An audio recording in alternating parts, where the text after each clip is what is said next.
Bom dia, alunos do segundo ano. Como prometido, estou gravando um vídeo fazendo revisão da prova de bloco. Lembrando que no segundo bimestre eu vou gravar o vídeo baseado no comportamento de vocês, então, dependendo do comportamento, eu não vou fazer a revisão, né? E é isso. Vamos fazer uma revisão bem rápida, bem simples, para que vocês possam tirar uma boa nota na prova e que tudo ocorra bem, beleza? O tema da prova de bloco, como vocês já sabem, é filosofia medieval.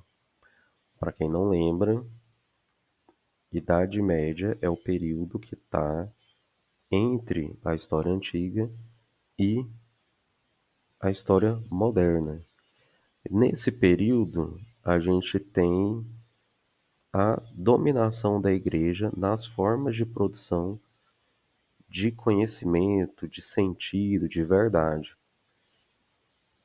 Então, a gente vai ter a influência do cristianismo na produção intelectual nesse período, certo? E aí, o que é importante vocês saberem é que a gente vai ter duas escolas filosóficas, ao menos, né? E todas essas reflexões, todas as reflexões filosóficas desse período, dessas escolas, elas vão ser baseadas na doutrina cristã, né? Então é bom que vocês tenham isso em mente também. E aí a gente tem nossa primeira corrente filosófica, que é a patrística, cujo principal expoente é Santo Agostinho, como vocês podem ver aqui. E essa corrente filosófica, ela vai ser uma intersecção, né? Uma união entre os pensamentos do filósofo Platão, a filosofia platônica e o cristianismo, beleza? Aí, o que que eu cobrei de Santo Agostinho na prova? Primeiro, não sei se vocês lembram desse texto aqui, mas Deus, né? A existência de Deus, como que Deus está ali na compreensão humana, enfim. Esse texto é um texto de Einstein, né? Falando sobre o porquê que ele não se considera ateu, mas o porquê que ele tem as dúvidas dele acerca do Deus cristão, do Deus judeu, enfim. Se vocês lerem esse texto, né, e lembrarem da aula, é como se ele falasse que a gente não tem capacidade para entender Deus, para entender a eternidade. Então, a compreensão humana, ela só pode entender Deus, segundo Santo Agostinho, a partir de uma revelação divina, certo? Então, a gente tem aí que a compreensão humana, ela só vai entender Deus por meio da revelação divina, que a gente tem limites da nossa compreensão, certo? E a outra coisa que a gente conversou também foi sobre o mal, né?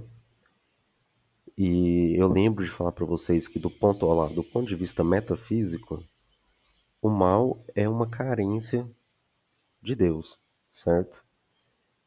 E é por isso que o ser humano peca, por isso que ele faz o mal, porque ele está carente de Deus. No sentido metafísico, é como se o mal não existisse, porque Deus não pode produzir o mal, né? O mal é uma carência, é um afastamento de Deus. E a gente entra na questão do livre-arbítrio, né? Por que que o ser humano peca?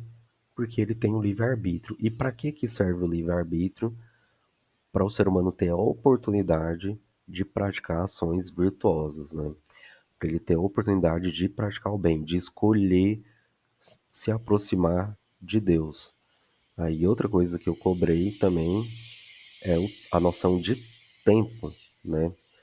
Porque o tempo cronológico, o tempo, esse tempo que tem horas, que tem minutos, né, segundos, ele é uma engenharia, uma percepção de tempo produzida pelos seres humanos, né? Santo Agostinho ele vai defender que sempre existiu Deus, porque nós, seres humanos, na condição de criatura, a gente quer que exista uma origem para todas as coisas.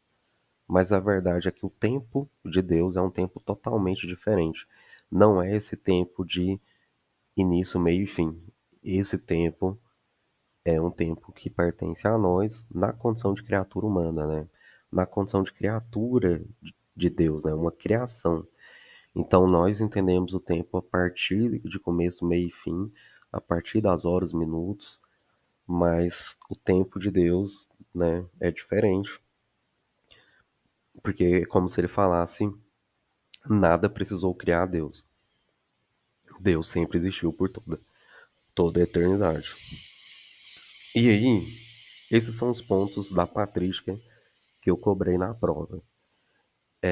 E a escolástica, gente? A escolástica, como vocês podem ver, ela, ela acontece já na Baixa Idade Média, né, depois do surgimento das universidades, e ela é uma intersecção entre o pensamento cristão e o pensamento de Aristóteles. Então, todas as reflexões de Aristóteles, né, vai estar presente, vai estar presente na discussão do São Tomás de Aquino, que é o principal, né, o principal filósofo da escolástica. E aí, tudo o que a gente tem de tudo que a gente tem de, de produção escolástica, a gente tem ali, de certa forma, uma influência de Aristóteles, né? Aí eu coloquei aqui, ó, quais são as principais influências aristotélicas e geralmente, né, a prova de bloco ela é baseada em provas e questões de vestibulares, né? E geralmente, quando cai uma questão da escolástica, cai exatamente essa intersecção, essa influência aristotélica sobre o pensamento cristão, né? E aí, uma das coisas é que a verdade ela nem sempre precisa ser revelada, né? Segundo São Tomás de Aquino e a escolástica, há verdades que são alcançadas só por meio do uso da razão, então há uma valorização da razão humana, da capacidade de compreender os fenômenos da natureza, e também, que é o mais importante, que está na prova, é a questão das leis, né? Se a gente tem essa capacidade racional de entender a realidade, nós também temos uma capacidade de organizar essa realidade, né? A partir, né, da busca de um bem comum, beleza? Então, as leis, elas têm as leis da natureza, da physis, a gente tem as leis positivas, que são as leis humanas, que são produtos da nossa racionalização, que serve para organizar a vida humana, e aí tem, lógico, as leis divinas, né? Que aí ela é responsável por conduzir o ser humano a viver uma vida sem pecado, né? Uma vida de graça, enfim. Acho que outra coisa que cai muito também é a questão da ética aristotélica, como ela influencia o cristianismo, né? Lembrando que a ética de Aristóteles, ela tem a ver com a felicidade. Toda ação humana, né? Vocês tiveram essa aula comigo ano passado, no primeiro ano.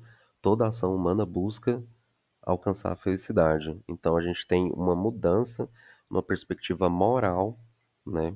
Presente no cristianismo, que é o ser humano ele busca a felicidade, só que com um adentro, que é Deus é a felicidade suprema, né? Eu não cobrei nada além disso. A prova vai estar com texto, beleza? Todas as questões têm texto e algumas coisas vocês vão ter que interpretar por meio do texto. Mas são essas discussões que estão na prova, nada além disso. Tudo que está além disso tem texto. Então é só você ler, interpretar, lembrar dessas aulas e julgar a questão como você achar melhor. Beleza? A prova é curta, é fácil e esse é o conteúdo. Ok?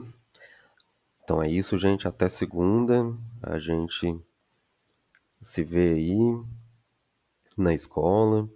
Lembrando que essa semana tem prova subjetiva também. E na outra semana a gente corrige e já começa a estudar. Na verdade, já continua, né, a estudar a filosofia moderna. Né? Boa prova para vocês. Bom final de semana.